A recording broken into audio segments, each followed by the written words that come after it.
मिनश्शैतानिर्रजीम बिस्मिल्लाहिर्रहमानिर्रहीम। अस्सलाम वालेकुम बच्चों, आज हम हिस्सा गज़ल शुरू करेंगे और हिस्सा गज़ल शुरू करने से पहले गज़ल का मुख्तसर सा तारुफ़ आप सुन लें। गज़ल का तारुफ़ आपकी किताब में सफ़ा नंबर 127 पर दर्ज है, वहाँ से आप इसे पढ़ भी लें और याद भी कर लें। गज़ल किसे कहते हैं? गज़ल लफ्ज़ गज़ाल से निकला है। गज़ाल फ़ारसी ज़ुबान में हरन को कहा जाता है। गज़ल उस दर्द भरी आह या चीख को कहा जाता है जो शिकारी कुत्तों के नरगे में आने के बाद हरन के हल्क से निकलती है। चूँकि इसमें दर्द असर और सोज़ो गुदाज होता है, इसलिए इसे गज़ल कहा जाता है।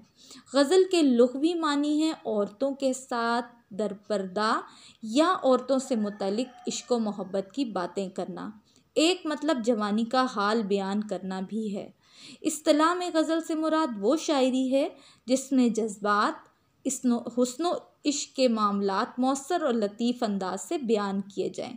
आजकल इसमें सूफियाना, फ़लसफ़ियाना, अखलाकी, सियासी हर किस्म के मज़ामीन शामिल किए गए हैं। गज़ल का पहला शेर मतला कहलाता है। मतला के लफ्ज़ी मतलब है तलू होने या निकलने की जगह।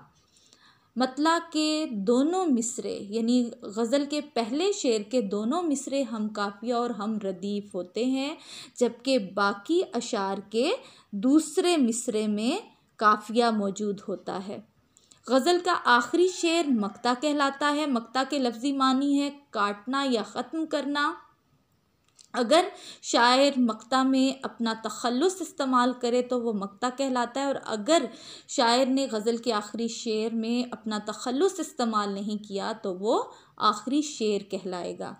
अब देखते हैं कि गज़ल में कौन कौन सी खूबियों का होना ज़रूरी है। तनव्वुह, फ़ितरी जज्बात, सोज़ो गुदास, तख़य्युल की बुलंदी, खलूस व सदाकत, रमज़ियत व इमायत, सादगी बयान, बेसाख्तगी, इजाज़ व इख्तसार और आहंग व मौसीकियत, इन तमाम खूबियों का गज़ल में होना ज़रूरी है। अब देखते हैं कि गज़ल और नज़्म में बुनियादी फ़र्क क्या है। गज़ल का हर शेर मौज़ू के लिहाज से मुकम्मल होता है और तमाम अशार में जज्बे और एहसास का रब्त होता है, जबकि नज़्म के अशार मौज़ू और ख़याल के लिहाज से मुसलसल और मरबूत होते हैं।